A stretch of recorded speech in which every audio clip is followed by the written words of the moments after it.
Hello， 大家好，歡迎收睇《躺平日記》，我係 Kate， 一個喺德國北京可能嚟緊嘅香港人。咁今集咧就主要會係做一個記錄啦，就係記錄一下喺呢邊德國揾工嘅過程啦，同埋一啲感受嘅。咁今日咧其實就係 interview 嘅後一日啦，因為 interview 完之後咧，我係要去試工嘅。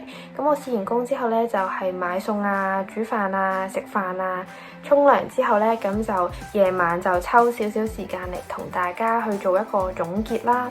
咁喺開始之前咧，我哋就睇一睇我哋琴日 interview 嘅片段嘅分享先。咁我哋而家即刻去片。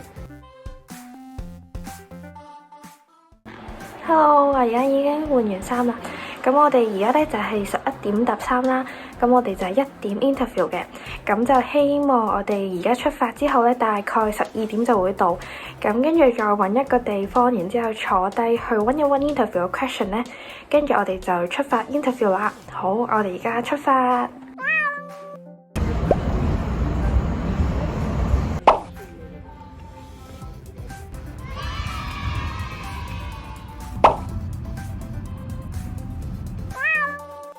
Hello， 咁我哋而家咧就翻嚟啦。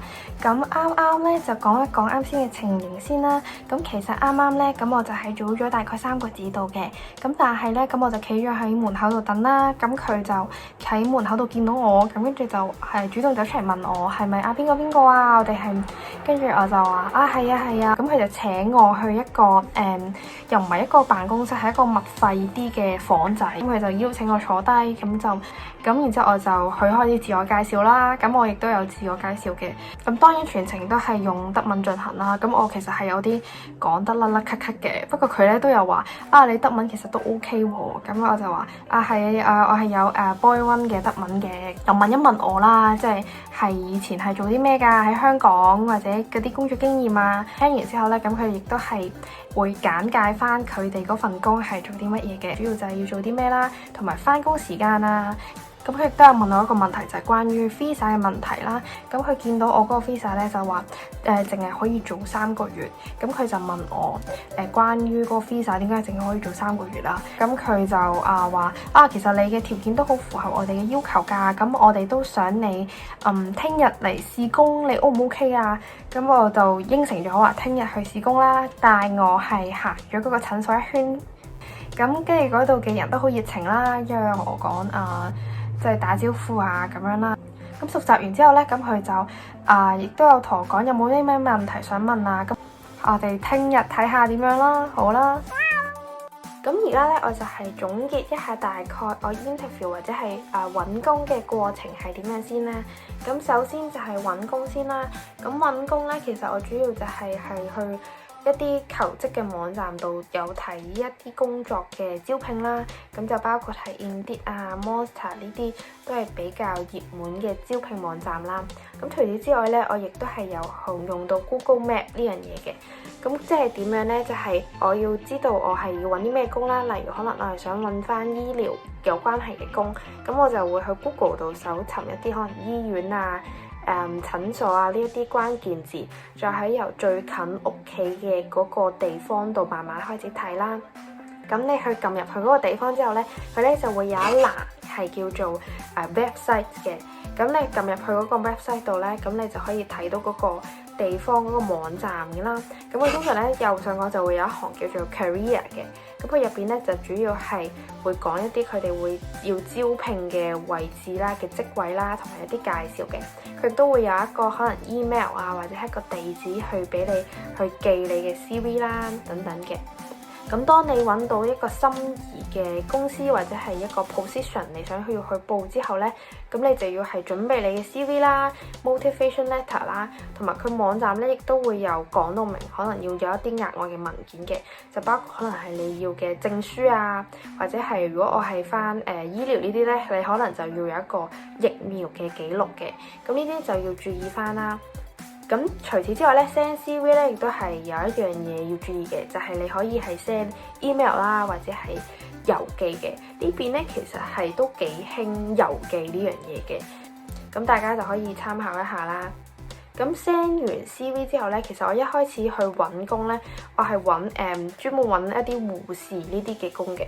咁佢哋護士嘅工呢，其實都要留意一下佢哋護士呢啲工嘅名稱係叫乜嘢，因為唔同嘅州份或者唔同嘅地方呢，可能會有唔同嘅叫法嘅。例如有啲地方呢就會係 Krankenschwester 啦，有啲地方呢就會係叫做 Krankenpfleger 嘅。咁大家可能就要留意一下名稱。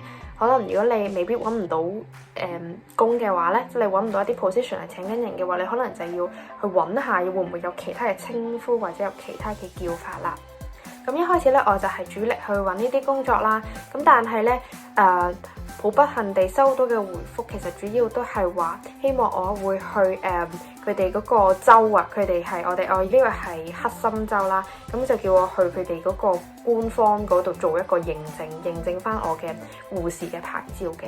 咁但係咧，因為認證呢個過程係比較漫長㗎，即係可能短都要3個月或者至6個月啦，再加上你要揾工啦，你要等個 visa 啦，你要批啦，其實呢個時間都幾難預計下嘅。特別係如果你好似我咁攞緊一個 working holiday visa 嘅人嘅話呢，咁呢啲時間呢就好重要啦。咁所以咧，我就退而求其次啦，我就去揾一啲叫做assistant 呢啲工嘅。咁後尾去 interview call 咧，咁佢一開始打電話咧，其實我係完全聽唔明佢講乜嘢嘅。咁我就同佢講話，我唔係好明你講咩喎。咁佢就好語氣啦。咁佢就問我你係咪咩女士啊？咁跟住我就話係啊，我係啊。咁佢就話佢係乜嘢嘅。其實我係聽唔明㗎啦。咁不過後尾佢有問到一個問題，就係你係咪有 send 到去呢個 CV？ 因為我聽得明 CV 呢個字啦，去某醫院啊咁樣咧，我淨係聽得明佢 CV 同埋醫院個字，咁我就知道其實應該係一個 interview call 嚟嘅。咁我就話係啦，咁跟住佢就自我介紹啦，話佢係乜嘢啦，咁我當然都係聽唔明噶啦。咁佢就問我幾時想去準約我做翻一個 interview 嘅。咁佢就問我有冇 preference 嘅日子啦，咁我就同佢講話我冇話我幾時都得噶咁樣啦。咁佢就俾咗個日子我啦，再咁問我 O 唔 OK， 咁我就話 OK 啦。咁佢就話麻煩你呢個時間去呢個地址，跟住佢就講咗一串德文嘅地址俾我啦。咁我係當然都係聽唔明噶啦。咁但係咧，有一樣嘢好重要嘅就係你聽唔明咧，你就可以同佢講話，你可唔可以再 send 多一個email 俾我啊？即係去 confirm 呢樣嘢啊。咁佢咧都好人嘅，佢就話好，冇問題啊。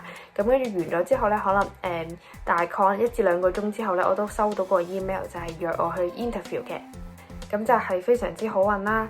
咁後尾咧過咗1個禮拜之後咧，我就去 interview 啦。咁啱啱 interview 嘅過程咧，我亦都有啱啱度講到係點樣啦。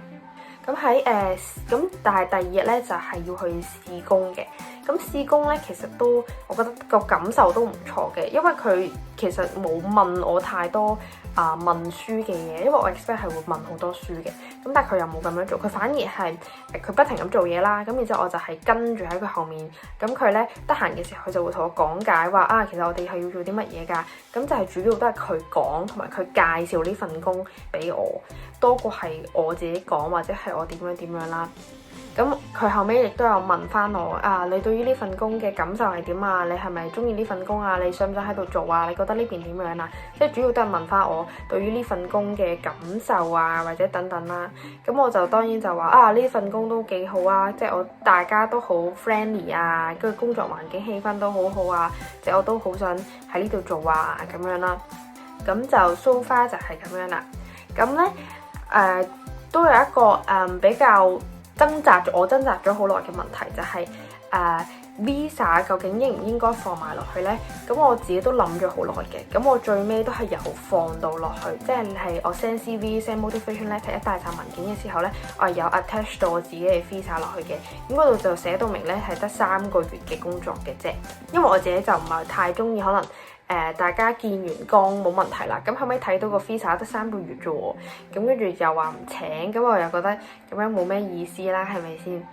咁就費事嘥大家時間啦。咁所以我係有 send 到嘅，不過我自己都覺得係睇翻你自己個行係點樣啦。咁係咪話一定要咁樣做呢？又唔係嘅，我覺得係睇你自己 preference 啦。咁呢個都係俾大家一個參考啦。你做乜嘢工啦，或者係你嗰個地方，就你喺咩城市度揾工啦，係咪一啲國際化嘅城市呢？其實都幾重要嘅。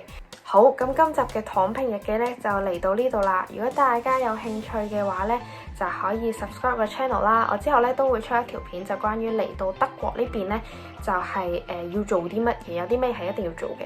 我而家有條片係寫緊個稿嘅，就係關於可能寫 CV 啊，或者係一啲motivation letter 分享翻嘅。因為我之前咧係有上過喺呢邊有上過語言班啦，咁個老師咧就好好啦。咁佢哋有一堂咧，好似有2-3堂都係教你去寫一個 CV 啦，同埋寫一個 motivation letter 嘅。咁我就都可以做翻一個分享俾大家啦。咁如果大家有興趣嘅話咧，咁就係咯，我哋下集再見啦。咁拜拜。